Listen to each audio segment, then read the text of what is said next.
I love you అని అంటారు కదా. ఐ లవ్ యూ అంటే ఏంటి? ఇప్పుడు నువ్వు ఎలా ఉన్నావో నేను అలా నిన్ను ప్రేమిస్తున్నాను అనా? లేకపోతే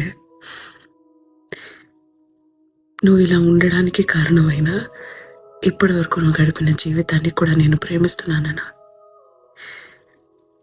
రాబోయే రేపట్లో నువ్వు ఎలా మారినా నేను నిన్ను యాక్సెప్ట్ చేస్తాను అనా? లేకపోతే నువ్వు ఇప్పుడు ఎలా ఉన్నావో అలాగే ఉంటేనే నేను నిన్ను ప్రేమిస్తాను అనా? ఎందుకంటే ఇప్పుడు నువ్వు ఎలా ఉన్నావో అలాగే ప్రేమిస్తాను, ఐ లవ్ యూ నౌ అని చెప్పే ప్రేమలో చాలా ప్రాబ్లం ఉంది. ఎందుకంటే ఇప్పుడు ఇలా ఉన్నట్టు ఎవరో జీవితంలో అలాగే ఉండిపోరు. బోల్డ్ అని మార్పులు వస్తాయి.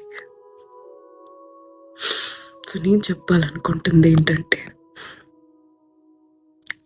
ఐ లవ్ యూ అని అప్పుడే చెప్పు, ఎప్పుడైతే వాళ్ళ పాస్ట్ని, ప్రజెంట్ని, ఫ్యూచర్ని కూడా యాక్సెప్ట్ చేస్తే అప్పుడే ఐ లవ్ యూ అని చెప్పు. లేకపోతే ఐ లైక్ యూ అని చెప్పు చాలు.